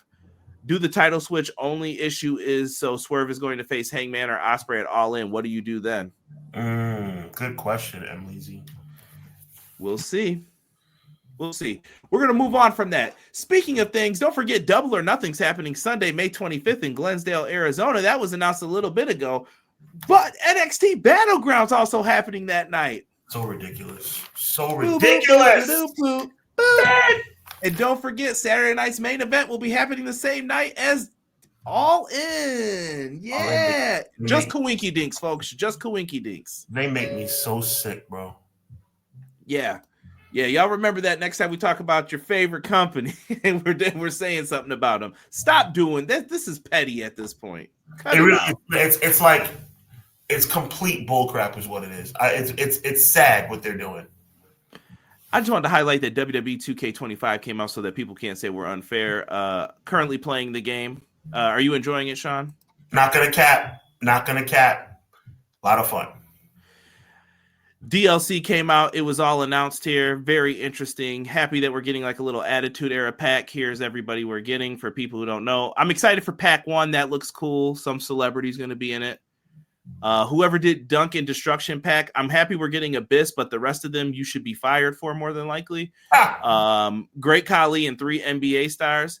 New Jack being in a pack. Wow. Surprise. McKinney wants to talk about spit and stuff. This dude pulled out sickles on people. Like, come on. If you don't even know what that is, you know that's crazy. Only thing about WWE is that the packs, the DLCs, stretching out until November. There's just no need for that, bro. There's no need for that. Give me everything. If you want to do a DLC, give it to me in the summer and give me everything. I don't need to be waiting. And I'm saying this because I want to play as Sid Justice and the Junkyard Dog. I don't need to be waiting until November to play with the Junkyard Dog and Sid Justice in this game. This is ridiculous. Like, I got to wait till school starts up again to play as D-Lo and the New Age Outlaws and Mark Henry. Like, come on, bro. Yeah, it's kind of like they're kind of if there was a definition, chat, Conrad, of dragging it, that's what this would be. They are dragging it. I agree. I think that the last two should kind of be the first two in a way. Yeah, and also, listen, you're not slick in spreading out your celebrities into the packs. I know last year we had an issue with the Pat McAfee pack. Don't do that. That's just me talking like, yeah, I'm over it. But TKO likes having those people in. Speaking of last week, Monday Night Raw was in Buffalo. I did not attend because tickets are 5 times the price that they are for other shows. So we are not going to do that. Where I'm at right now, right, Conrad? I'm enjoying episode 132 of Clash of the Podcast instead of maybe doing episode 132 on my way to Madison Square Garden. But you know what? I have bills to pay. That's a fact. He said, you understand why New Jack never got signed to WWE? You daggone right. He was wild. He would have definitely, Vince McMahon would have been paying him his money. CM Punk cut a promo last week. I thought it was tremendous business. He definitely went off and called Rock and John Cena bald frauds. And this was the fire CM Punk has needed to have, where I felt good about the promo because some of those, they're going to chant my name and, all that. I'm like, listen, and you know me, I'm a top tier CM Punk fan, but come on, bro. What is the favor? What is the favor? It better, listen, I'm going to tell you this. It better not be that triple threat match. I will be livid if that's what the favor is. And the fact that the triple threat is even happening, allegedly, is It's ridiculous. It's ridiculous. A non-title triple threat with these three guys? Why? Why? We'll find out. We'll find out because tonight, Raw, Madison Square Garden, steel cage match, CM Punk, Seth Rollins. I do think Roman gets involved somehow and Seth picks up the win here. And it's going to lead to the triple threat match, non-title at WrestleMania. For what, bro? For what? Anybody in their right mind knows that CM Punk's favor should be to get into the world title, the WWE Championship match. The number one contendership, baby. Jesus. Someone said the three ballers got to be Shaq, Karl Malone, and Dennis Rodman. McKinney, I'm going to tell you right now, it's going to be Brunson, Halliburton, and probably Shaq. Well, call me. Holla at your boy. I like one of those three guys. Get well soon, JB. Pass the ball to Kobe. Also in the main event, we had Rhea Ripley versus Io Sky. This was a shocker. Surprise title change here for some. I was not surprised. You had to make it a triple threat, but the way they had Rhea do it, Rhea kind of looked weak. Well, you played yourself. No, weak? you played yourself. Stupid, weak, whatever you want to call it. Stupid. And I say weak because the promo, though it was amazing on WWE.com or social media, it was also kind of corny. It was like, I have no friends. I'm all alone. You know, by the way, I didn't mention that. I see people talk about Punk. I wonder if Punk watched us when he was like, you do this, you do your bull, you hit your arm. And I was like, that's me. I'm talking about that all the time. I believe people watch us. And if you are watching us, sign us, stupid. Send us the money. We would never call anyone stupid who's going to give us money. Please. Well, yeah. Send us the bread. You're not stupid if you pay us. Oh my goodness! People are bringing up LeBron sitting front row at Raw. Yeah, he did a long time ago. The Io Sky winning is great, cool. We got a triple threat match lined up, I think, with them coming up too. There's a lot of triple threats. Like this is turning into WrestleMania 2000 a little bit. It's definitely giving not a lot of one-on-one. Well, all four world title matches are one-on-one, so that's All right, let's go to SmackDown real quick. I'm going to jump around. I know I'm trying to get through this quickly. Cody Rhodes was on SmackDown, and yeesh, Travis Scott did a number on him. No, I'm going to say something real serious right now, 1 minute or less. Travis Scott, I'm not a big Cody fan. We all know that. Woe with me, the whole 9 yards. He makes me sick to my stomach. Travis Scott was way out of line for what he did. That was ridiculous. Nobody, I don't care who you are. Nobody signed up for Travis Scott to hit Cody Rhodes like that. That was out of line. He took liberties with Cody Rhodes. That was wrong. That was wrong. Unless they told him to make it count. I don't know what happened with that. Maybe he got too excited. Yeah, I mean, maybe. But I'll say this. I think what Bully Ray said was out of line too, though, about him saying he would break his jaw or whatever. They should break his jaw and have his mouth wired. So I was like, that's a little too far. That's going too far. My only suggestion is that Travis Scott not be involved anymore when it comes to physicality. Well, you know what happens in pro wrestling. I think a receipt's coming his way. Oh, yeah. So be prepared. That was Cody. Cody cut a promo. He said, John Cena, you want some, come get some. I think there's a lot of time kind of waiting here. I don't know if there's anticipation for Cena's promo. I'm not feeling anticipation. I kind of wanted them to talk about it like last week, and now I'm kind of like, okay, now what? A little bit of information, though, as it relates to the countdown to WrestleMania and the John Cena element. Cena's promoted for the 17th, 24th, and 31st of this month. WrestleMania is not till the 19th and 20th. And then John Cena is promoted for the SmackDown after WrestleMania. Are we really saying that John Cena is not going to appear on WWE television from the 31st of March all the way to WrestleMania 41? Not sure. That's rough, bro. How are you telling a story with the challenger not being on TV 3 weeks before the show? Maybe they go full Hollywood with it. I don't know. I couldn't tell you that, Sean. But do you feel, let me ask you this, and this is just a one-hitter quick question for you. Do you feel Jey Uso's push has kind of been like put on the back burner with everything else that's going on? I feel kind of like, yeah. I would have said yes before last week's promo. Last week's promo was awesome. Okay. I was just curious in how that made you feel. That's my quick 1-2 answer. It would have been yes, but that last week's promo about walking through the valley of the shadow of death and fearing no evil, that biblical promo he did, I think God has got him back into our minds. Okay. Let's get to the Bianca Naomi reveal. This one, now I'll say this. I saw a good split mix of how people felt about this. Chat, you can sound off too. Let me know. I mean, it was all right. But I think we've seen Bianca's only flaw. I think Bianca's a Hall of Fame talent, but I think Bianca has shown herself as wonderful as she is, beautiful as she is, athletic as she is, ring prowess that she has. She's a little bit of an overactor.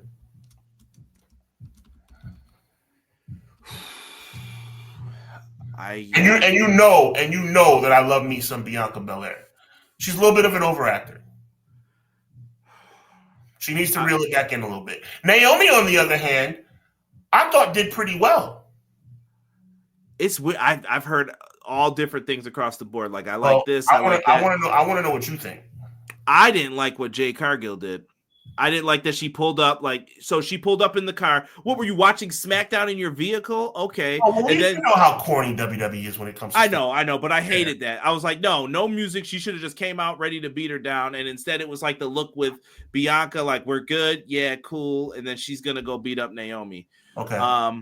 We're there. That's fine. I feel like this will be another Mania match. Where are all these matches going to fit on these 7 to 8 match Mania nights? I don't know. Well, that's why you have 2 nights. I'm not a fan, but that's why you have 2 nights. I'm just wondering where some other people are going to go. That's, you know what I mean? You might as well count out the women's Intercontinental, women's United States, and possibly even the tag team titles. Yeah. See, look it. We're all hypocrites, McKinney. It's okay. I said I wasn't going to pay for any more WWE ticks, but SmackDown's going to be in my city June 20th as Cena's build. I'm going. Are you a Cena fan, though, McKinney? That's what I want to know. Going into it, we got to bring in some of the news here. And I'm sorry, let me just show you that beatdown that was put on Naomi again. Yo, that outfit by Jade is crazy, though. Like, that is, like, so symbolic. That's super dope. There was backstage confrontation between Jade Cargill and Shayna Baszler several months ago. So it sounds like someone waited to leak this to Dave Meltzer upon her return. It sounds like Shayna Baszler had an issue with Jade, and she might have actually put her in a choke on that show. Now, I wouldn't say a choke, but she tightened it up a little bit to let her know, like, hey, don't play around. And I guess Jade said that she needs to be a better worker, and I don't know if you say it to someone with 5 more years experience. This sounds crazy to me. Hold on. Before you even give your full opinion yet. And these are opinions from everybody else that people started to find, where it's Liv Morgan said, I always wondered WTF Jade was doing to get a push like that. Nia Jax said something. Zoe Starks had eating popcorn. Shayna Baszler said rope issues, but Zoe Starks nails 3 perfect springboards, MVP status. And Chelsea Green said, imagine calling your coworkers wolves, referring to the promo that was on YouTube, while demanding respect. And I'm over here and she's with her dogs. Jade Cargill is not better than Shayna Baszler when it comes to combat sports. But Jade Cargill is a better draw than Shayna Baszler could ever hope to be. That's just a fact. I respect Shayna Baszler, but Jade Cargill is better for the WWE product than Shayna Baszler. I am just speaking facts. In a real life fight, give me Shayna Baszler. As a WWE performer, give me Jade Cargill. Do you think Jade should be talking like that to Shayna? I think Jade should keep her mouth shut because Jade Cargill does have the advantage as it relates to marketability as a WWE performer. So her running her mouth does not do her any favors. She needs to chill. In other words, she needs to chill. Right. Matt says he doesn't want to see this because Jade Cargill is breathing the breaks off Naomi twice. Well, let's give it a chance to see if they could develop into something here. I think you got to give Naomi a crew or something to have with her. Maybe Lash Legend and her tag partner, maybe. Yeah, I'm cool with that. But what Jakara Jackson, if you want to take this thing to the next level, you got to have Naomi cost Bianca the match at WrestleMania, because Bianca's the one who turned her back on Naomi in Naomi's mind. Do you want to risk? Bianca has a streak. That doesn't mean she has to lose. What are you saying? I'm saying. Oh, you're saying she interferes in the match though to try to cost her? Right, but even if she does lose, she doesn't have to lose. You're going with the I've never been pinned at WrestleMania then after that. Yes, like, okay. Yes. Let's see if WWE books Jade as a draw now. I would be surprised. I mean, yeah, I don't want to get into the politics of it, but why does it seem like we're starting to hear more about backstage drama? I thought WWE ran a tight ship. No comment for me. There you go, T-Ferg. Yes and no. I got to see Hogan. Do I got to see the guy that was my son's prayers and vitamins? Okay, that's your son's favorite. I get it. Give Naomi a lead pipe for a fighting chance. Wow. Nobody wants to see what, Ace? I think it was people referring to that Naomi and Jade match, maybe, but Naomi and Jade deserve to be at WrestleMania, but Naomi deserves to be at WrestleMania. Jade's still kind of like cutting her teeth. The storyline had potential. I just think they kind of fumbled the bag a little bit. Listen, if you've ever been in a locker room, people get into these types of things. I'm sorry. It is what it is. Like, that's just a fact about it, truthfully speaking. The natural disasters are Hall of Fame bound as a rumor right now. What do you think, Sean? I'm cool with it. I thought I was a fan of this team. I don't really have much to say. Godspeed to, I believe Typhoon is still living. Uncle Fred, Cody's uncle. And Earthquake has left us for quite some time. Rest in peace. I like it. I think that they deserve to go in. I like that they're going in as a team, because I think that Earthquake really didn't do that much to be in as a singles guy other than the feud with Hogan. And I don't think that Tugboat really did enough to be in as a guy. Exactly. But together as a team, sure, why not? Just know that was almost your WrestleMania 7 main event. Yeah, so Tugboat. I mean, that was wild. The fact that was on the table. Thank God they didn't go that route. But again, congratulations. And you can confirm that Tugboat's still living. Yes. Okay, so that's he follows me. He actually followed me after a show we did with Malik with the 6-pack guys. Oh, that's dope. So it was worse characters after we did that. I think you must have saw the clips, but that's all right, Uncle Fred. We love you, man. You're all right with me.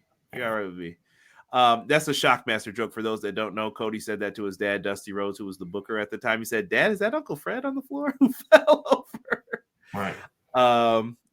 Yo, Derek's wilding in the chat. Funny. He said she don't want them hands from Baszler. You did find out in real life, kid. I believe Baszler would rip her apart in real life.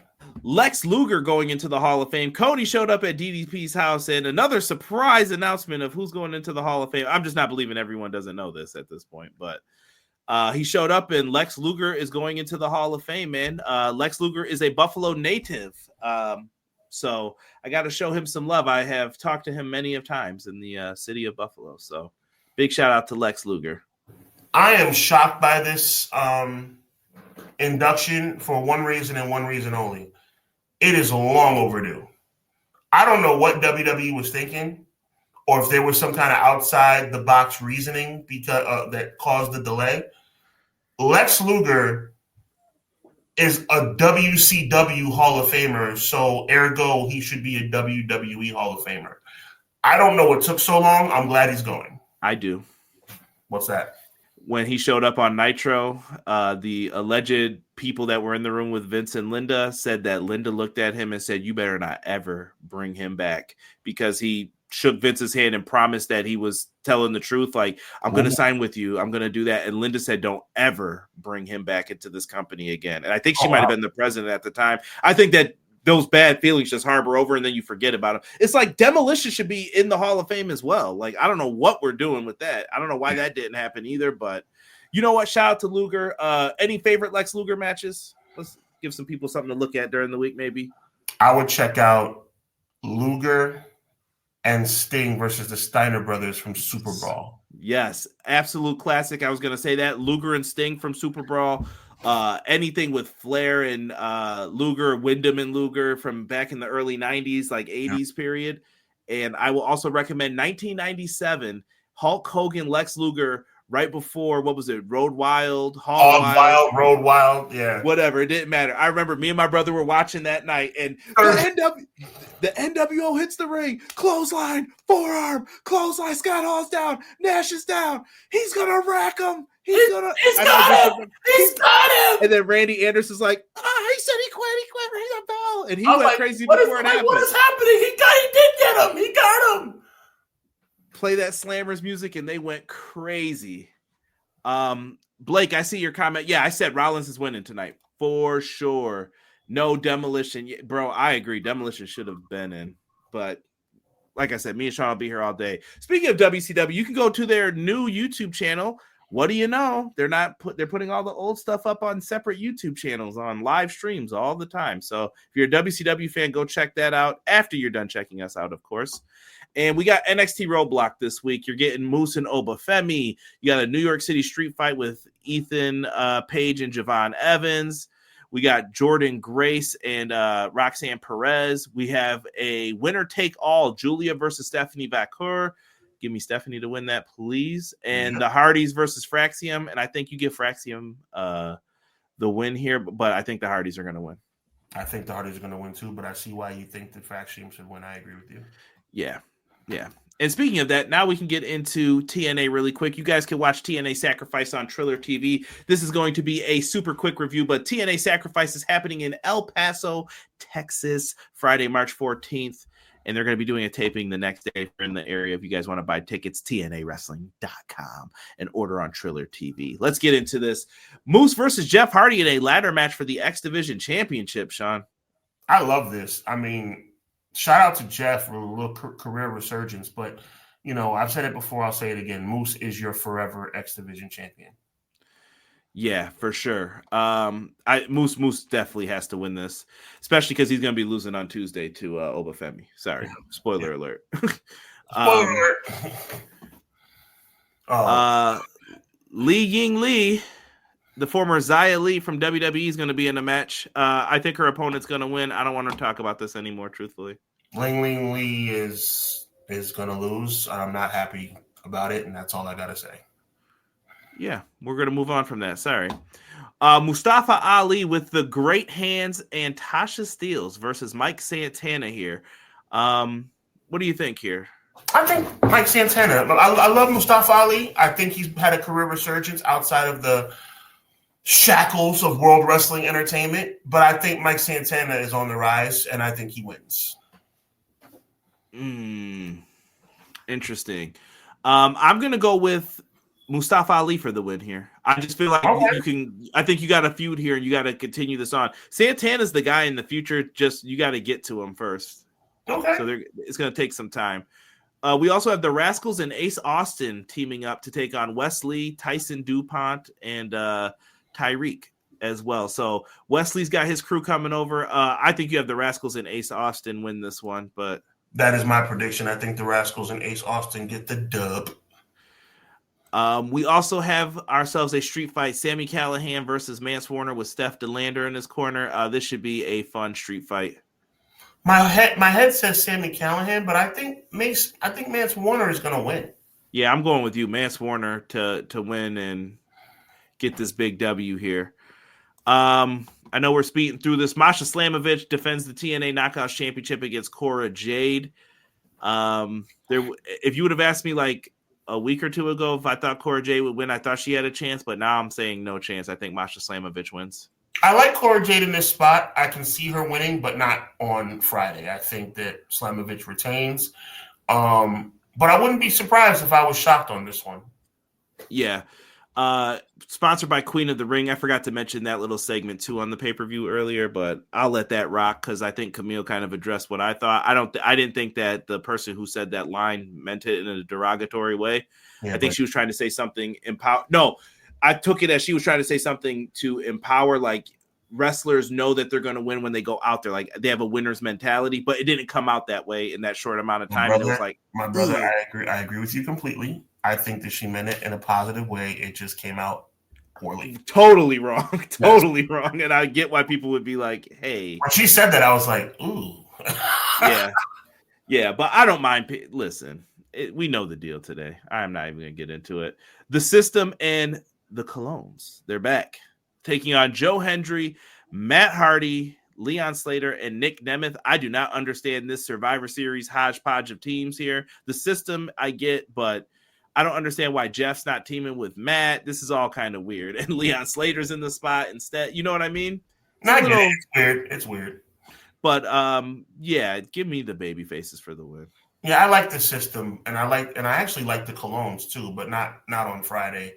I believe that the babyface team will come out victorious. Right? We got people saying, watch Lex the month before he won the belt in Detroit. He racked all the biggest guys on the roster, Norton, Roadblock, and the Giant. That's a fact. That's true. That's all we have for tonight. Monday Night Raw tonight in 3 minutes. We got Seth Rollins and CM Punk. I'm lying. We got 8 minutes. Seth Rollins and CM Punk will be on the card in a steel cage. Cody Rhodes is there. What draft? We also will have Rey Mysterio and Dragon Lee taking on the New Day. I think this is where Dragon Lee is getting taken out. Why is Jey Uso fighting Grayson Waller? We'll find out, but I'm pretty sure that Grayson Waller and Austin Theory are going to get whipped, and they've been doing this breakup storyline for 1 year. It's a good reminder. And AJ Styles and Logan Paul are going to have a confrontation. Please, for everything that is good, let AJ get something here. Yes, agreed. Raw's looking solid. I mean, you can't go wrong with a steel cage match. CM Punk, Seth Rollins in Madison Square Garden. Obviously, Roman Reigns is probably going to make an appearance. My boy Jey Uso, the guy who created the Jey Uso bandwagon, Sean Hubbard, is happy to see Jey Uso in a match.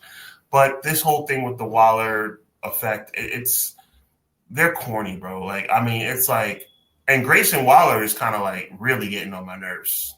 He's Miz, bro. Honestly, like that's what he is. Like, he's solid in the ring. He can talk on the microphone. He annoys you. He's got a punchable face, just like the Miz. Like, exactly. Austin Theory, to me, he got a raw deal, man. Like, he sure did. Yeah, he got robbed of his push, and did he not deserve it?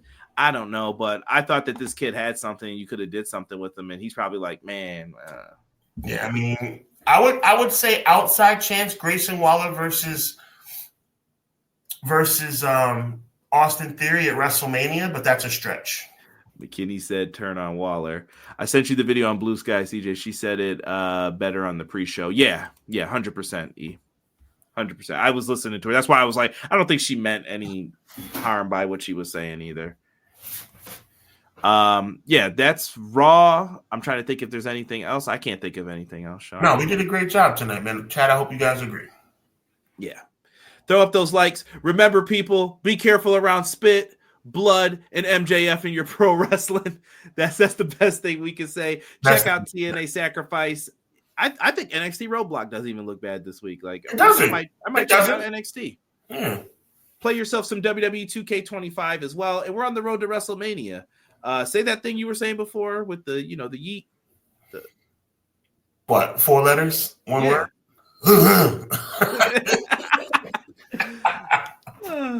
Yo, man, we got a lot of stuff going on, man. Make sure you mark your calendars for the Friday before WrestleMania, right before SmackDown.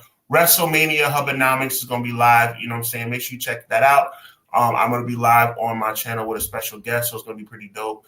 Conrad and Derek can be found right here on Everything Pro Wrestling channel as they do the best AEW review, no hyperbole, the best AEW review in all the land right here at 10 p.m. on the Everything Pro Wrestling channel. Again, WrestleMania Hubbonomics Friday, April 18th. And we're just going to keep the ball rolling, man. You know what I'm saying? We got a lot of momentum. We appreciate you guys being here as always. Conrad, you got anything else for me, bro? I was going to say MLP. I'm glad you kicked it to me. It's like you read my mind. MLP's got events coming up too on the 14th and 15th. I'm going to be trying to check out all of this and SmackDown and all at once because I'm Everything Pro Wrestling. So hopefully I have it all watched by Monday. Yes, sir. Say something nice for me in my eyes this week. But yeah, I'm looking forward to what we've got cooking up here for next week. And I like to say that I was not always an Athena fan, and I came around to having a great deal of respect and now liking her as the Ring of Honor World Champion. So you just never know about how I'll feel about Takeshita. Maybe I just need some time. We'll see. We'll see.